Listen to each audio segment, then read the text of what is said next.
Sometimes the weather is sunny. Sometimes the weather is stormy. And sometimes a tornado hits. It's kind of the same in the mind and body. Depending on the day and even the moment, different thoughts and feelings come and go like weather patterns in the sky. At certain points, the mind and heart can be pushed so far that extreme mental and emotional states arise. Depression, panic, addiction, mania, binging, delusions, hallucinations.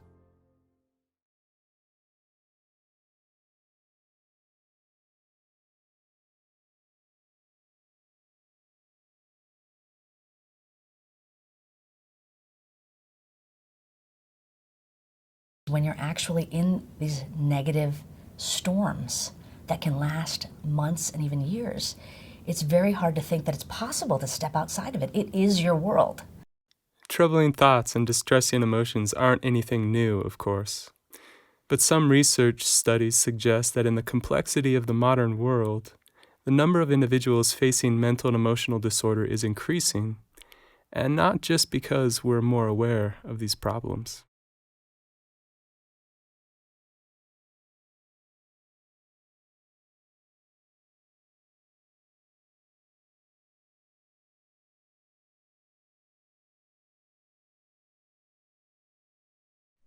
For any person who goes through something like this, it would be abnormal not to hurt so badly. When we go through really hard experiences, hurting this bad can actually mean we have a depth and sensitivity to us that is responding to the reality of a painful situation.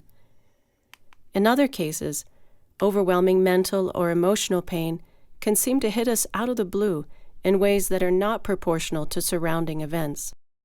Whatever the reasons, severe mental and emotional pain can come to overwhelm any of us. It was just a disaster. I was a time bomb. It went off at adolescence. And by the time I was 15, 16, that's when the problems were so pronounced that they were starting to manifest in upsetting ways. I first started seeing doctors, and they diagnosed me from depression to anxiety disorder to hyperactivity. I described myself at that time in my life as a miserable human being. Right around age 30, I was teaching. I had been teaching in private schools, and just sort of a typical profile of not making a lot of money and having incredible schedules was an interesting phase for me because the anorexia peaked and I got very, very thin.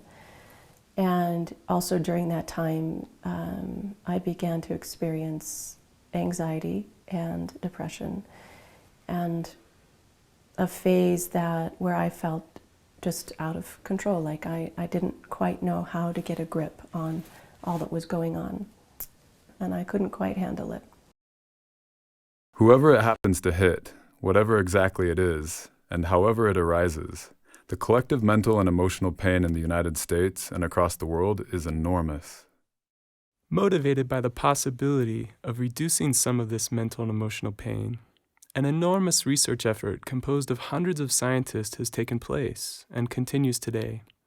In the last 20 years alone, literally hundreds of thousands of studies have explored many contributors to these problems and how best to encourage healing and relief.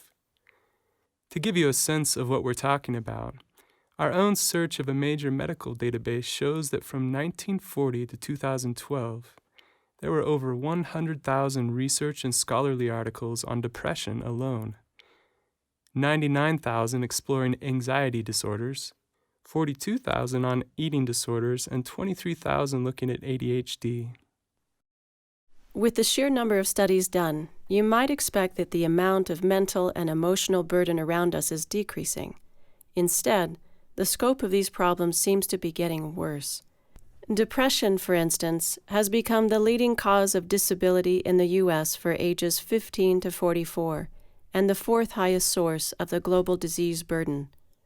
Research confirms higher levels of anxiety and a literal eating disorder epidemic. Ever-rising cases of attention problems also now plague both youth and adults, and in some areas of the world, even delusional problems have risen in recent decades. So what's going on here? Answers to that question are not so simple and deserve some patience and careful consideration. Meanwhile, many who face mental and emotional pain remain stuck in a pattern of getting by day, with their problems not fully resolved and feeling only partially well.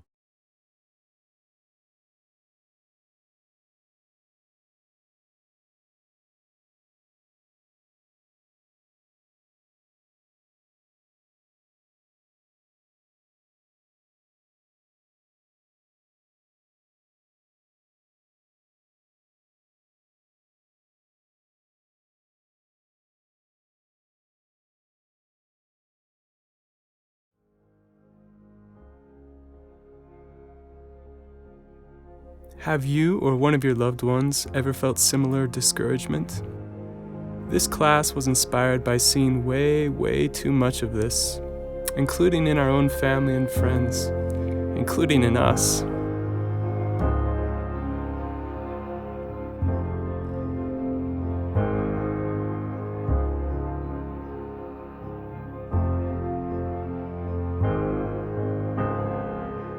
For people that are really struggling, that are feeling a sense of real hopelessness, that the storm is overpowering, that they just leave the door open a little bit for the possibility that there's something you can do.